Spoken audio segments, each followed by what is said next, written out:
Bueno, entonces empezamos con los datos de identificación. Tenemos una paciente que vamos a identificar como LMC, es una paciente de 35 años, pues de sexo femenino.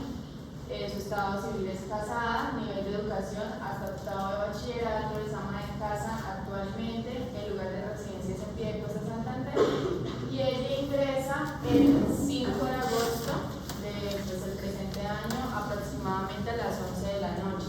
El motivo de consulta de ella es: tengo dolor en la boca del estómago. De la enfermedad actual que le realizaron ese día es paciente de 35 años con fórmula obstétrica, es 13-2-2 con embarazo de 35 más 3 semanas por FUM, que es confirmado con la primera ECO, que fue el 26 de enero del 2024 para una edad gestacional de 8 semanas. Ella ingresa con cuadro clínico de 3 días de evolución aproximadamente, de dolor en hipogastrio. Epigastrio, perdón. Ella lo caracterizaba como un dolor severo, continuo, tipo punzada, que no se debe a la toma de acetaminofén que ella misma se automedicó ni a los cambios de postura. El dolor nos comentaba que se irradiaba hacia el hipocondrio derecho y hacia la zona lumbar derecha, y además de esto, ella refería que tenía cefalea intensa intermitente. Refiere movimientos totales positivos, no salía de líquido por la vagina y niega síntomas urinarios.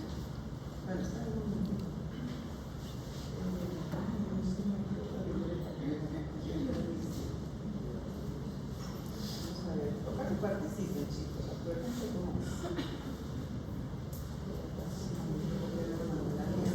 una lista.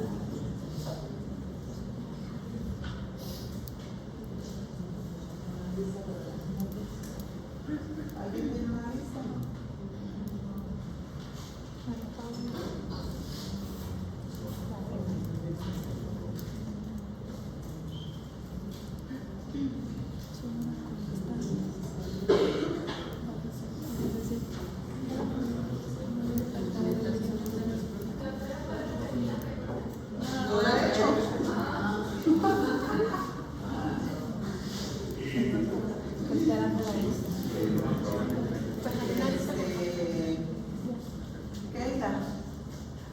¿Dónde está Keila?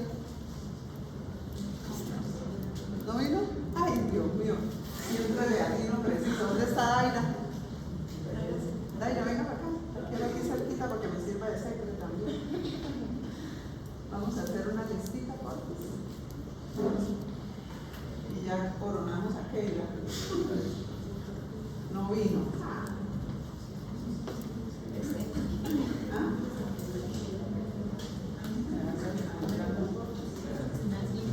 Luis Fernando.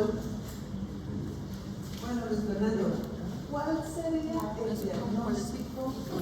Dígame 2 diagnósticos que usted piensa con eso. Con dolor en epigastrio, que se irradia el hipocondrio derecho y cefalea. Bueno, quitémosle primero la cefalea, solo el dolor en una embarazada.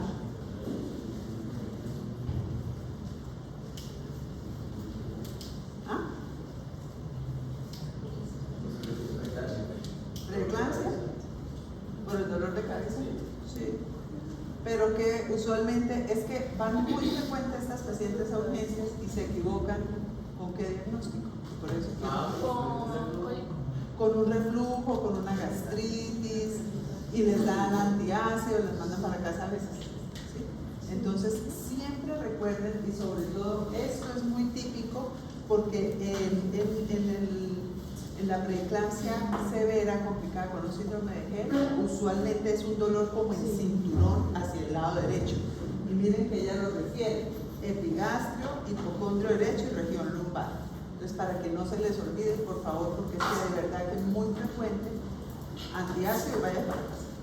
Entonces, para que lo sigamos.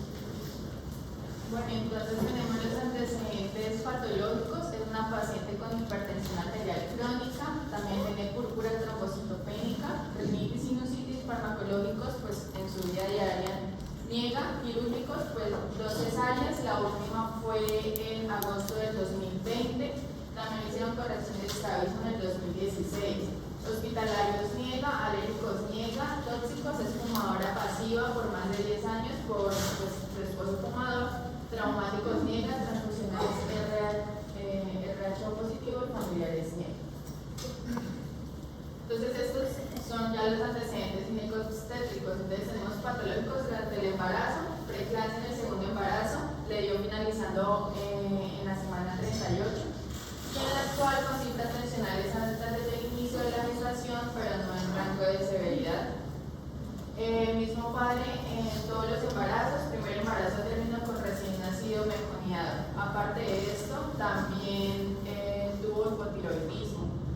La menarca de ella fue a los 13 años, la paridad, como se les había comentado, de 13,2, anticoncepción niega, ciclos menstruales regulares, 28,4 abundantes. La fecha de la última regla fue el 1 de diciembre del 2024 y aproximadamente se hizo 3 controles prenatales. Los farmacológicos, estaban tratando la hipertensión con nifedipino 10 miligramos día, alfametildopa 250 miligramos cada 8 horas, ASA 150 miligramos cada noche, suspendida en la semana 34 y levotiroxina 75 miligramos día. Para Camila Navas. César Lara. Bueno, César, ¿qué le parece a usted en cuanto a los antecedentes? ¿Qué más le hubiera gustado preguntarle?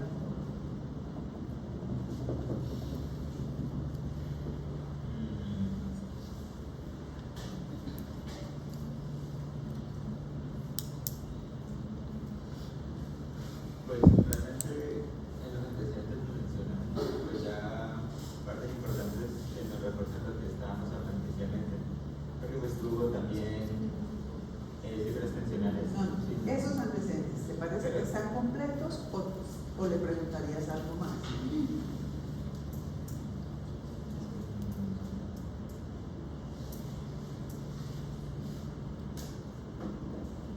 Doctora, ¿quiere hablar?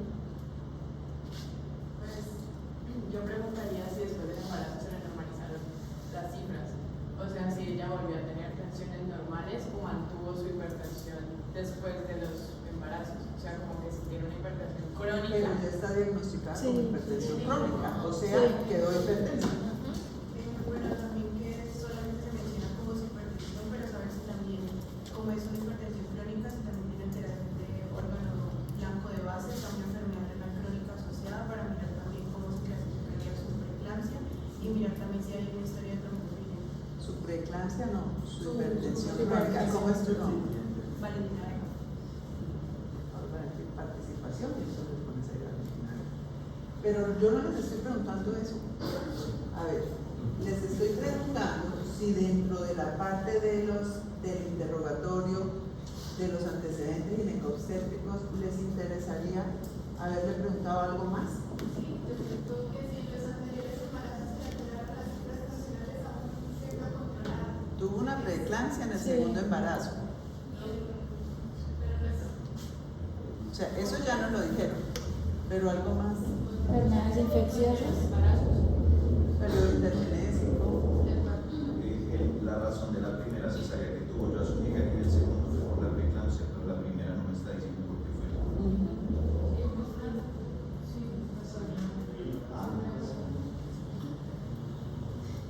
Bueno, a mí me interesaría saber tamizaje de SEA de cervix.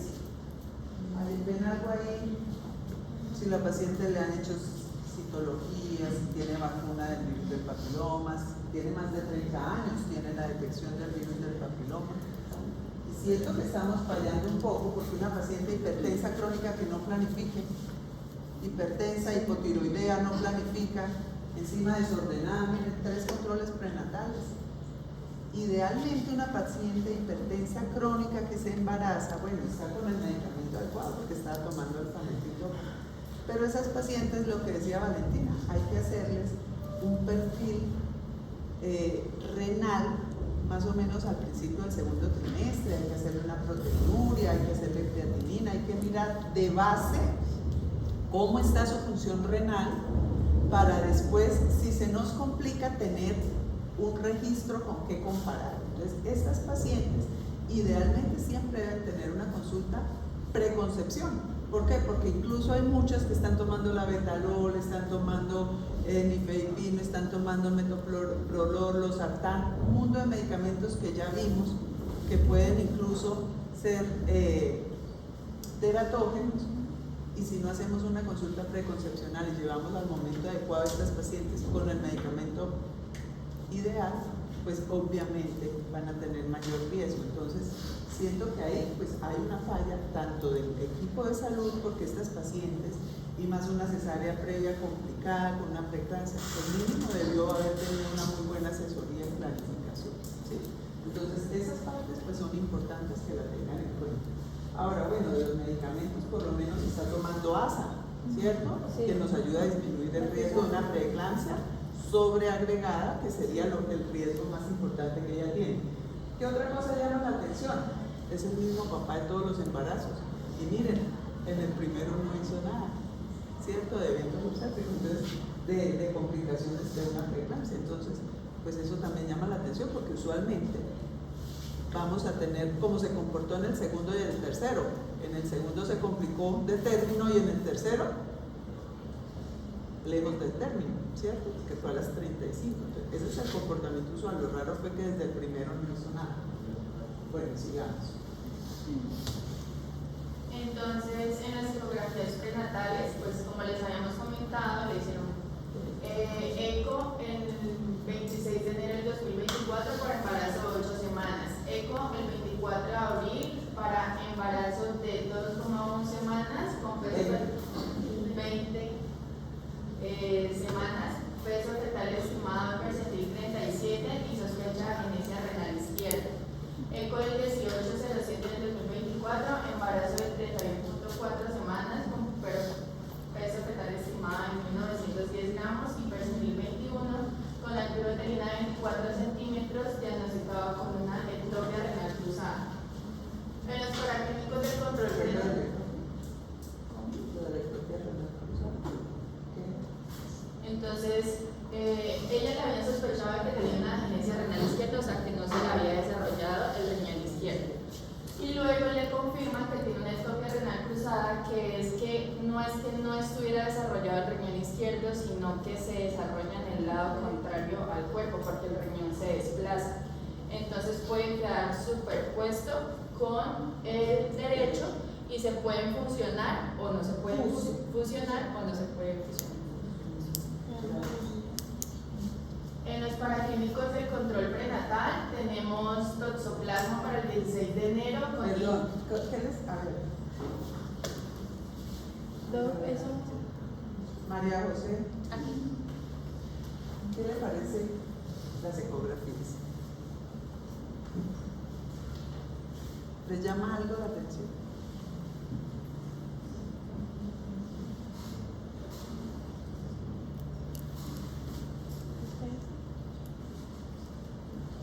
Me encanta cuando todos quieren participar. Menos mal que le pregunto. A ver, hable pues. Pues hay mucha distancia entre una y la otra. Distancia. O sea, en cuestión de tiempo no es. ¿Distancia calendario? Sí. Ah, siempre ahí. Ya usted puede hacer ahí un análisis. ¿Cuál es el análisis? Démosle un segundo a María José. Hombre. Todos tienen la mano levantada detrás. ¿Quieren tener una buena? No. No, la verdad que ¿Ah? No le llama pues, nada la lo atención. último es el peso, pues peso fetal para está bajo. ¿Está bajo? ¿Cuándo es bajo? Menor de es menor de 500 gramos. No. Ahí que vemos, ahí tienen 1900 igual. Pero ¿qué es lo que más miramos para valorar el peso? El percentil. El percentil. ¿Y cómo le parecen esos percentiles? Están bajos para. ¿Cuándo es bajo? De 10 a 90. ¿Y está en cuándo? 21. O sea, bajo no es, pero ¿qué llama la atención? Que va disminuyendo. Pues el primer percentil fue 37 y el último fue 21. O sea, ¿Y eso qué significa? que ¿Podemos hablar de una RSIU? Va bajando el peso. ¿Por porque RCI por definición es por debajo de percentil. 10, ¿cierto? O sea, no hay un RCI, pero te llama la atención. El descenso, ¿cierto? Hay una, está decreciente el percentil. Entonces, si sigue bajando, o sea, ha bajado 16 percentiles, ¿cierto? Entonces, no podemos hablar de un RCI, pero sí hay o sea, está decreciendo el percentil y eso llama la atención. ¿Por qué? Porque en 30 semanas bajó 16 percentiles. Si sigue bajando, si sigue esa curva descendente, entonces va a entrar en un RCI. Entonces, eso es casi que un RCI tipo 3, ¿cierto? A pesar de que no esté en percentil 10 o menos, pero la tasa de la curva de crecimiento está decreciente. Entonces, eso debe llamar la atención también y más una paciente hipertensa crónica que sabemos que puede tener alteración placentaria. Entonces, pues, para que veamos, digamos. Bueno, entonces, como les comentaba, los paraclínicos del control prenatal, toxoplasma IgG negativo, toxoplasma IgM negativo para el 16 de enero. Para la misma fecha, Chagas negativo y Rodobeola negativo. Entonces, pues, por su riesgo de seroconversión, entonces el 20 del 04 le hace su último toxoplasma.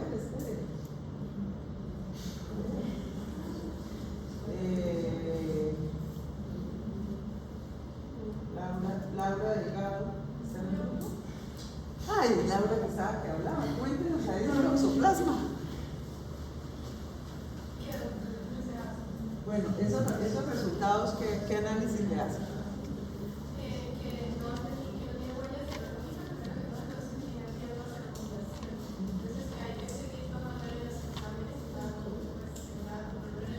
¿Exámenes es cuál? IgM, ¿por qué? ¿Y por qué le hace la M y no la G? Porque la G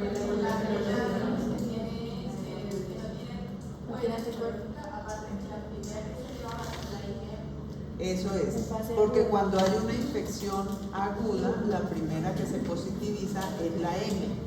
Y como el toxo puede pasar rápidamente la barrera placentaria, entonces lo que no queremos es que ese bebé se nos infecte si hay una primoinfección en el embarazo.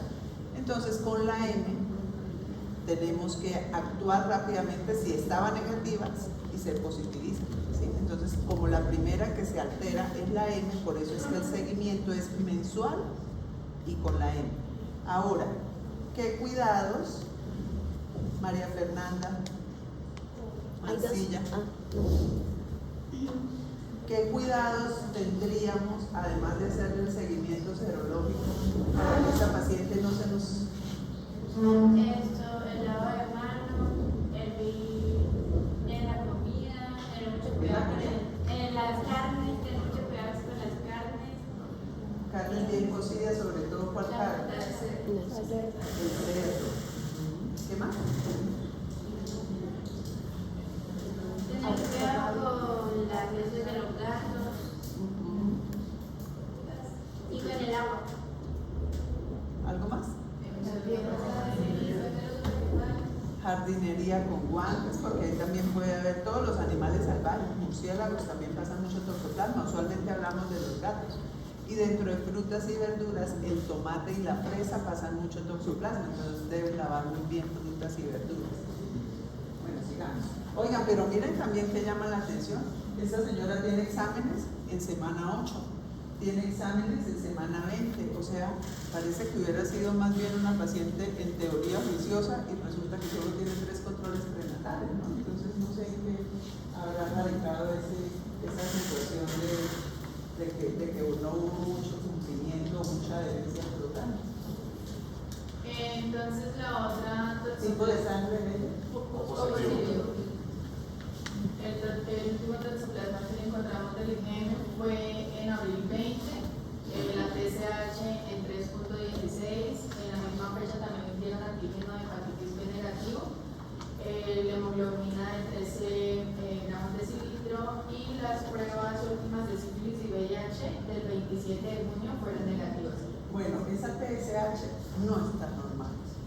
En el embarazo al primer trimestre es hasta 2.5 y en el segundo y el tercero es hasta 3.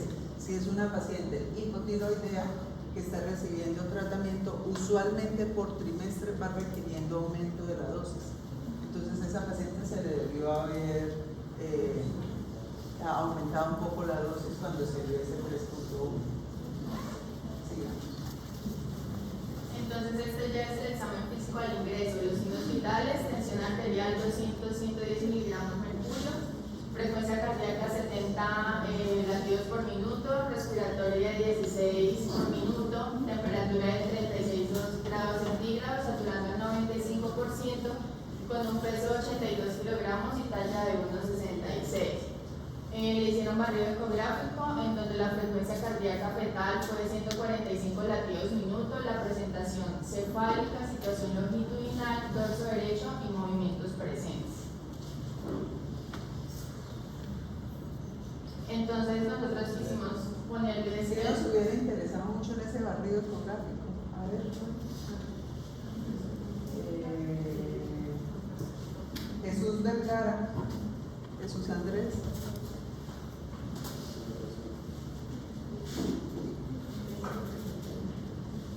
¿Qué te hubiera llamado la atención o qué te hubiera gustado que nos describieran? Hila. Mínimo el hila. Acuérdense que tenemos un bebé que va en un patrón de crecimiento descendente, que tiene una mamá hipertensa crónica, que tiene un alto riesgo de una insuficiencia placentaria. Entonces mínimo que es tener el hila, ¿cierto? Bueno, muy bien, sigamos.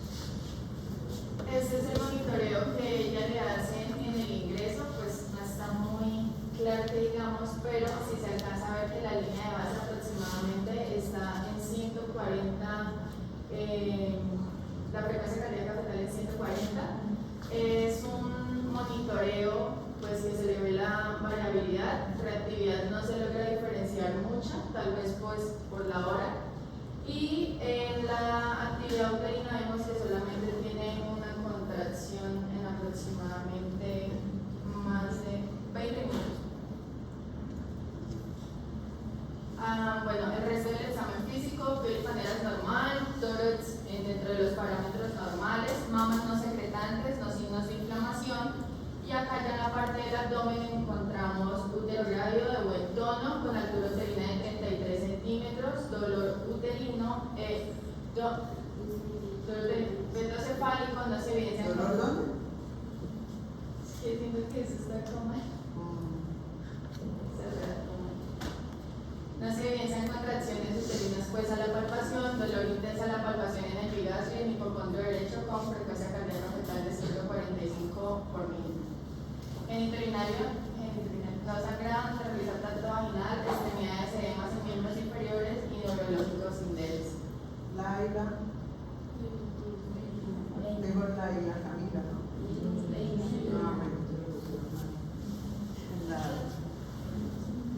Bueno, ¿por qué es importante esa descripción en abdomen? ¿Qué riesgo tendría ella?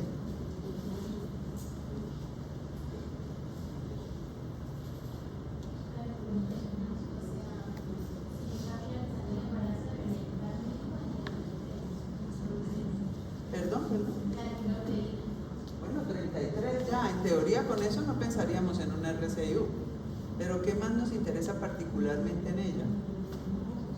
De lo que nos están describiendo ahí, ¿por qué lo describen así?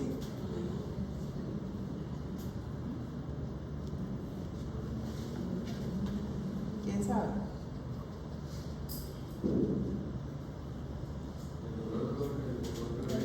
¿Ah?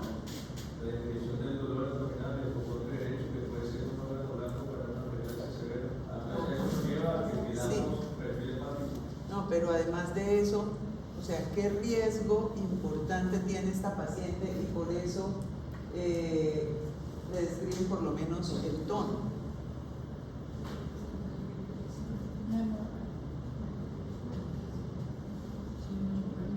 ¿Hemorragia qué? ¿Hemorragia qué? ¿Qué? ¿Hemorragia postparto? ¿Está embarazada todavía?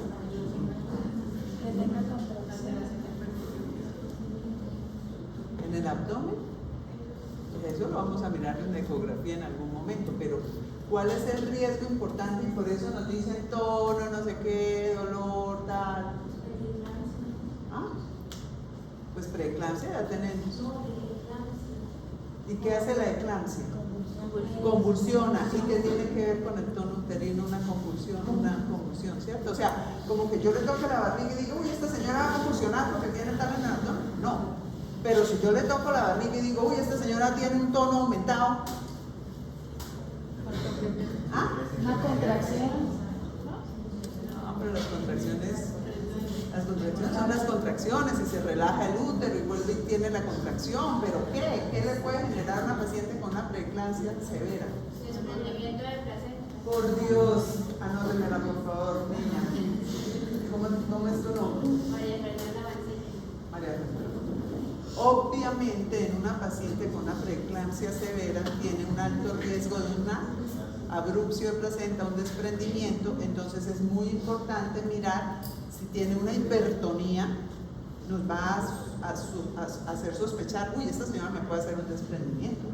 Entonces por eso nos hablan de, probablemente era no dolor uterino, no sé, pero entonces el dolor uterino, la hipertonía, si usted la toca y ya la señora medio la va a tocar y ya le está doliendo el útero, pues obviamente esa paciente nos puede hacer sospechar que puede estar presentando un desprendimiento.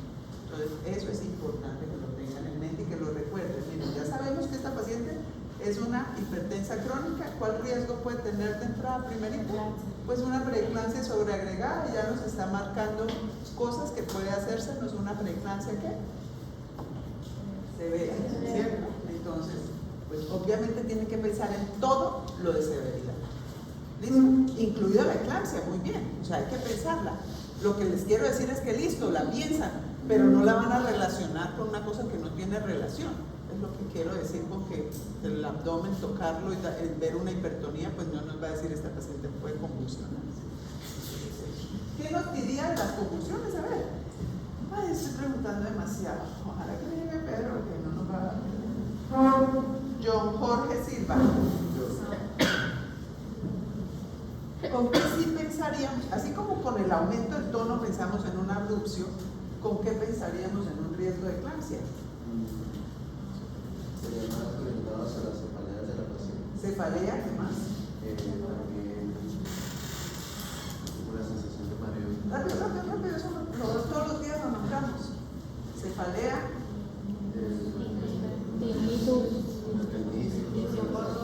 Cefalea, fosferos, tinnitus, hiperreflexia, ¿cierto? Todo eso nos hace pensar en que esta paciente me puede convulsionar. ¿Listo? Bueno, sigamos. Bueno, entonces ya en el análisis queda como paciente de 35 años de TSO2B2 con embarazo de 35-3 semanas con cifras tensionales elevadas en rango de severidad, con diagnóstico presuntivo de preeclampsia severa con signos clínicos de inminencia de eclampsia. Se hospitaliza para manejo de cifras tensionales, estabilización materno-fetal y contemplar la finalización de la gestación según la evolución materna. Se explica a la paciente quien atiende y acepta. El plan que le dejaron fue hospitalizar, nado oral, traslado a UCI adulto, comenzaron sulfato de magnesio al 50%, 10 ampollas en 400 cc de solución salina en los primeros 20 minutos y luego se la continuaron 100 cc hora, a lo que equivale a 1 gramo hora.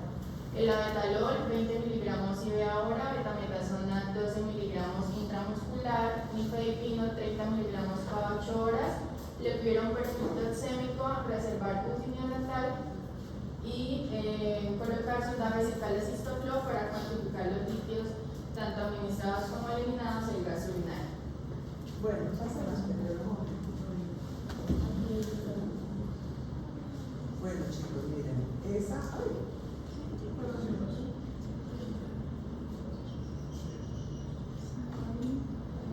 Usualmente, ¿cuánto damos de impregnación del sulfato? ¿Cuánto? Muy bien. Usualmente las ampollas vienen al 20%, o sea, 2 gramos en los 10 cc. No sé, esa presentación, los chicos averiguaron que era de 500 miligramos. Yo hablé ayer con Saúl y Pedro y ellos dicen, no, no son de 2 gramos, no sé si apareció en el servicio, porque eso pasa pues por lo menos como la inmunoglobulina anti-D. Universal en teoría viene de 300 y de 50, y por allá los cubanos sacaron una de 250.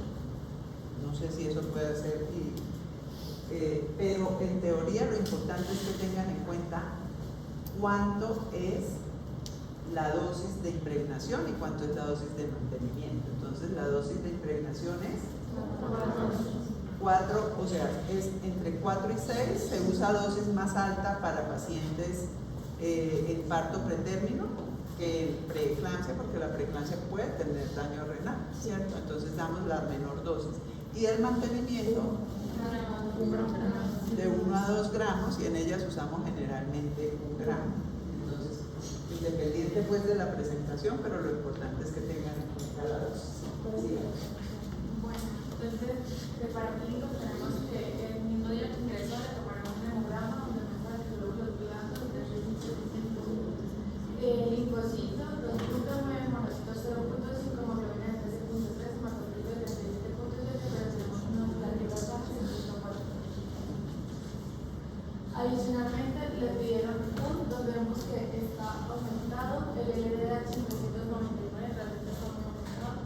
¿El LDH muy aumentado? ¿Cuándo es muy aumentado el LDH? Los de 600. O sea, más bien no coincide con las otras cifras. Miren cómo tiene las transaminasas altas. Ácido úrico de 5.39,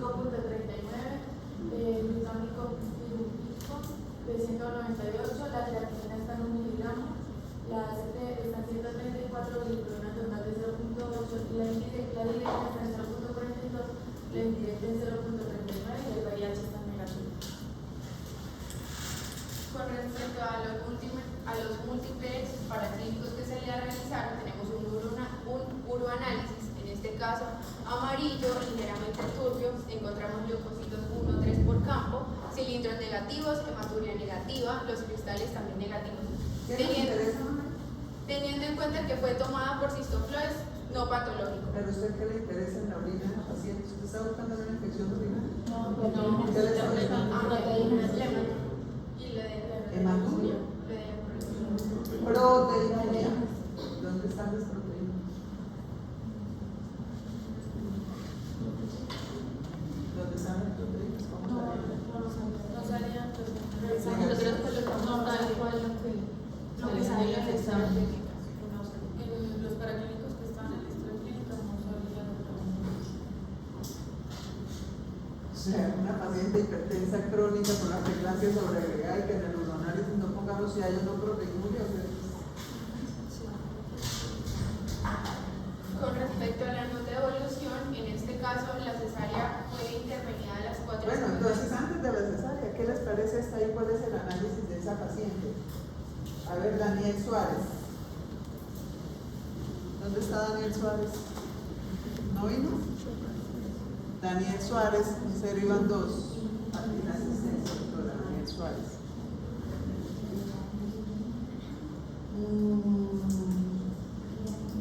Edward Hill. Bueno, lúzcase pues.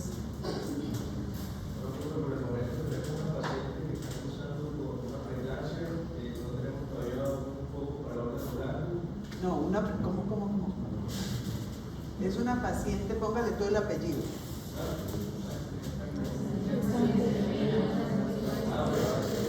Pero no lo dejan lucir. Yo como son los compañeros, lo quiere, hermano. No, bueno, no, eso, de diagnósticos.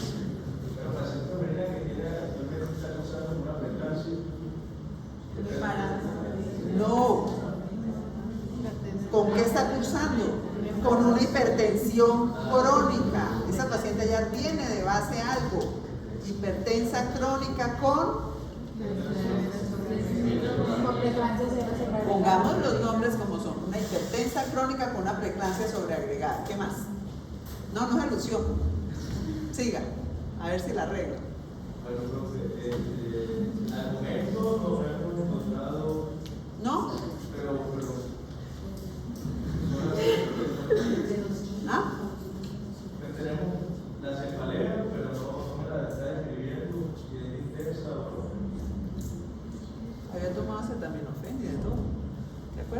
principio. ¿Qué más? ¿Ah? ¿No? ¿Hasta ahí llegó? Tiene que estar viendo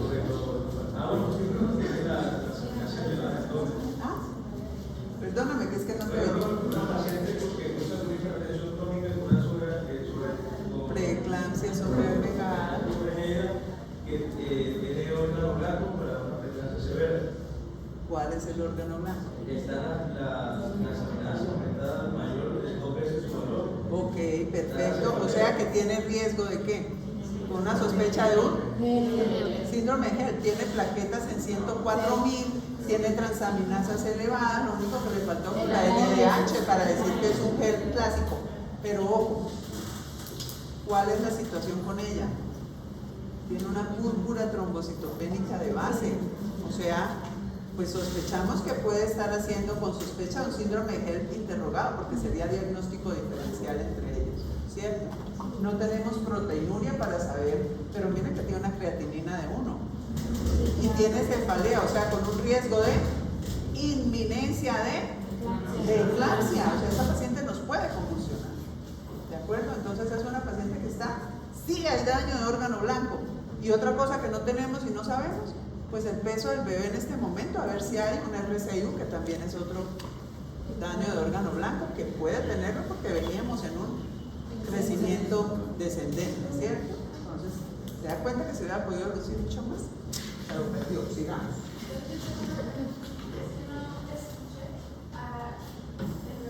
La paciente tendría como 5, 35.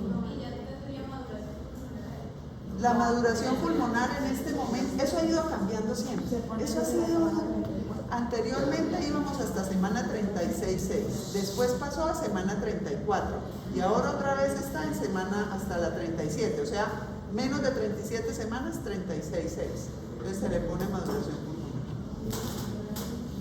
Usualmente, si ese bebé tiene una restricción de crecimiento, generalmente maduran un poco más rápido que los bebés que de esa misma edad gestacional que no tienen restricción, pero sí se les pone maduración pulmonar.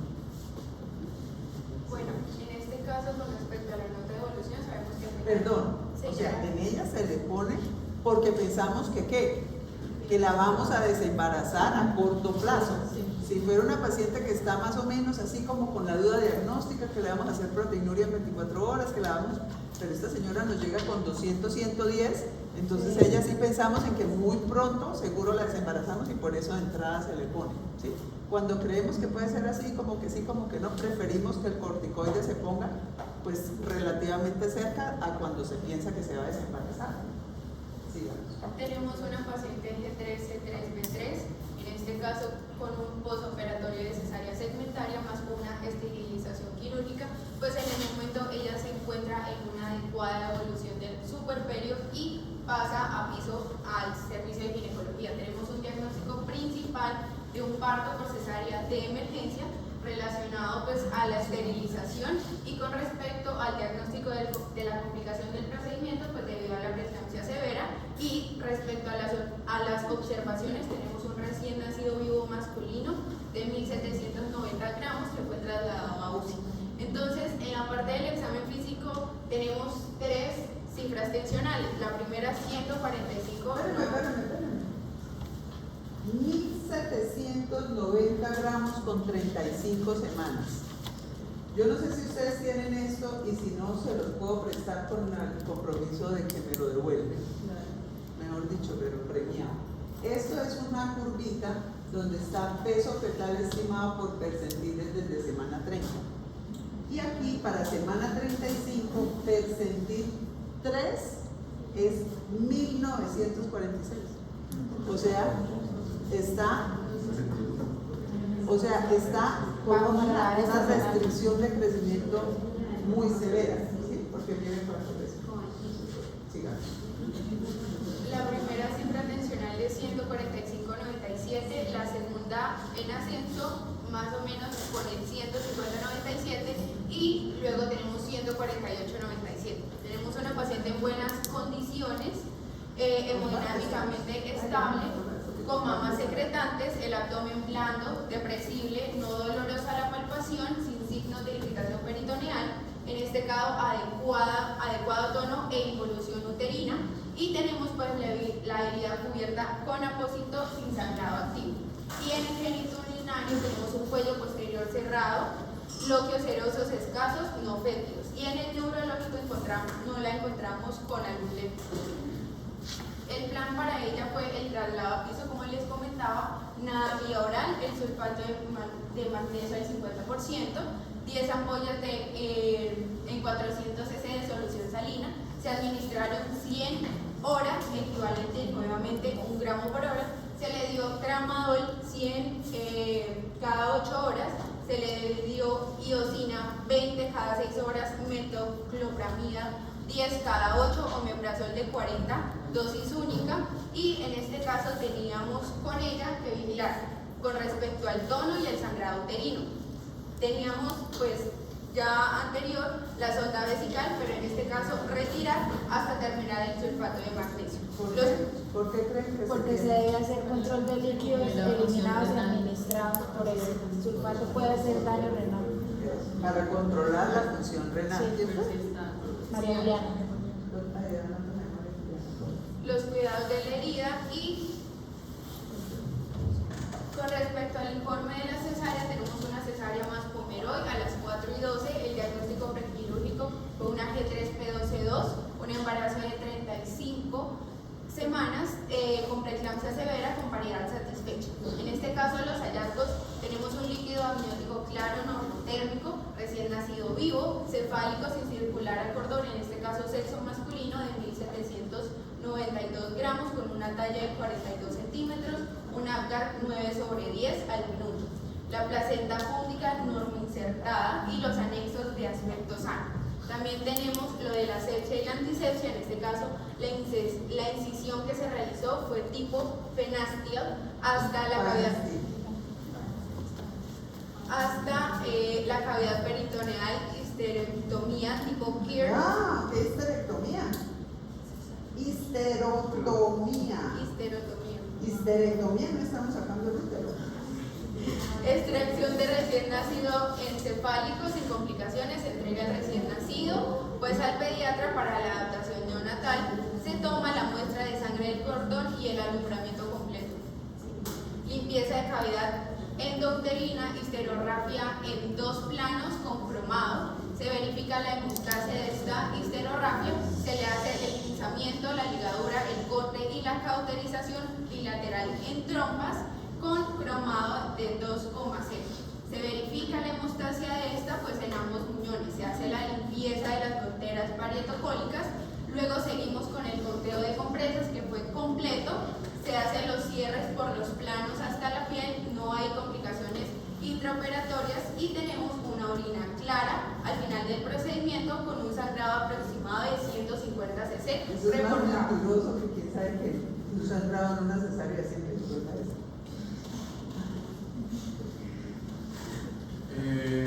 Siguiendo con la evolución de la paciente, fue valorada y se encontró que la paciente tenía al día siguiente de haberle realizado la cesárea. ¿Al día siguiente? Sí, doctor.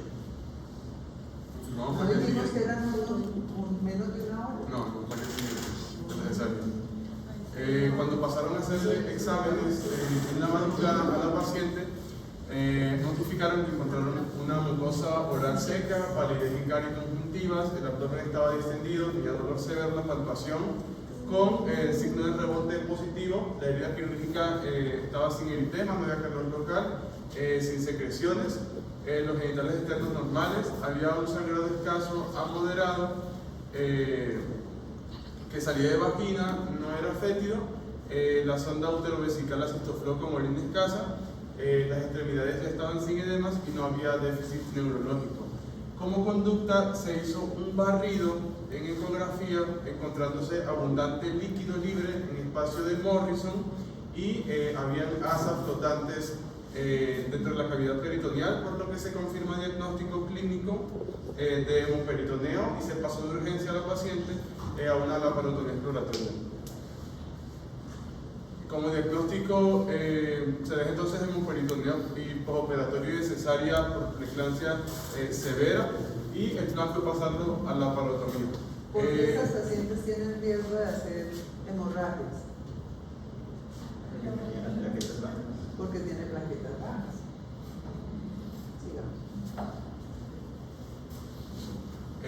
Bueno, ya pasó a cirugía, le hicieron la laparotomía y esta fue la nota del intensivista saliendo de la laparotomía, una paciente G3, C3V3 en postoperatorio cesárea segmentaria más esterilización quirúrgica. En el momento tenía tensiones de 159/90 y una frecuencia cardíaca de 110 por minuto en mal estado general, y en ese momento aún se encontraba en estado de coma por efectos de la anestesia general. Seguía con abdomen distendido con líquido libre que se evidenció por ecografía, signos de anemización y pues que se pasó en la madrugada a la laparotomía expiratoria con drenaje en un peritoneo aproximadamente 2 litros. Se hizo control de sangrado con una histerorrafia, fue politrafundida dentro de la cirugía con 4 unidades de glóbulos rojos, aféresis de plaquetas, y ingresó a UCI intubada con un ritmo cardíaco, frecuencia cardíaca sinusal, no tenía vasopresores y estaba pues para hacer monitoreo y revisión de signos.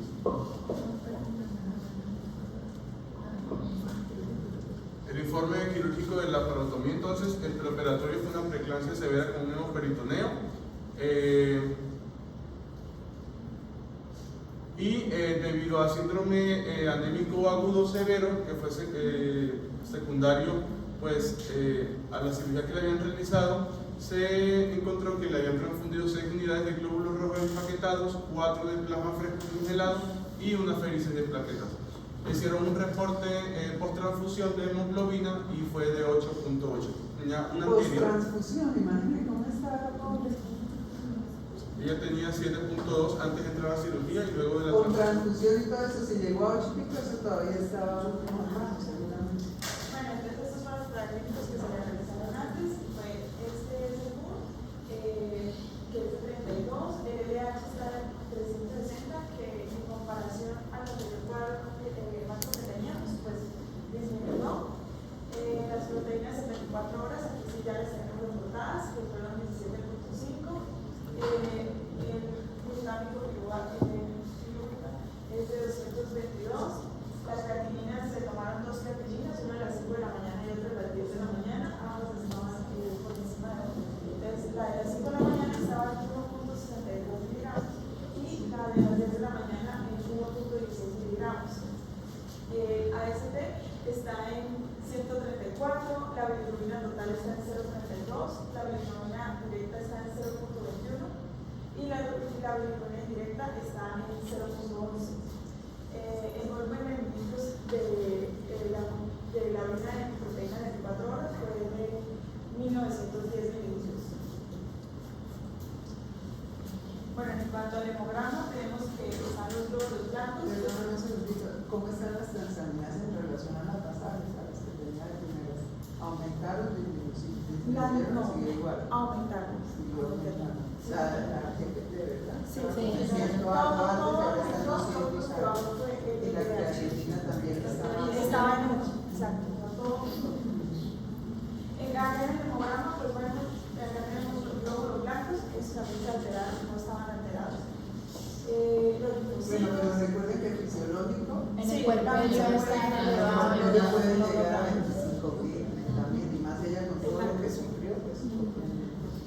Acá tenemos pues toda la línea alterada, la hemoglobina la tenemos en 7.2, que era lo que estábamos hablando, el hematocrit está en 20.7.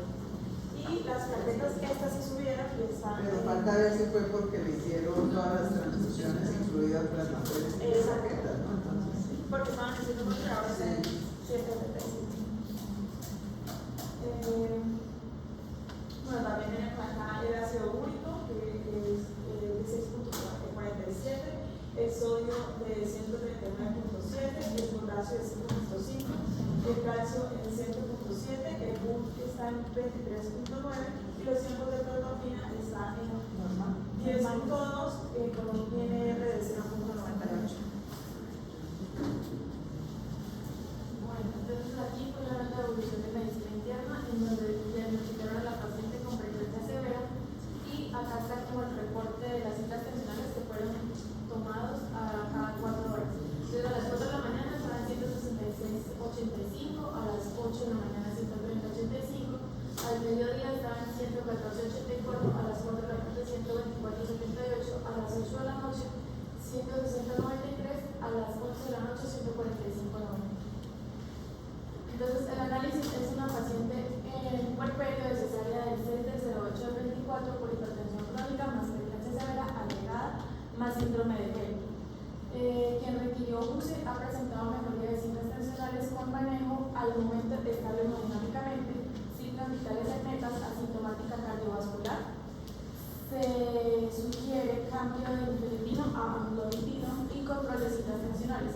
paciente con síntomas urinarios posteriores al retiro de sonda, se indica toma de paraclínicos atento a evolución clínica.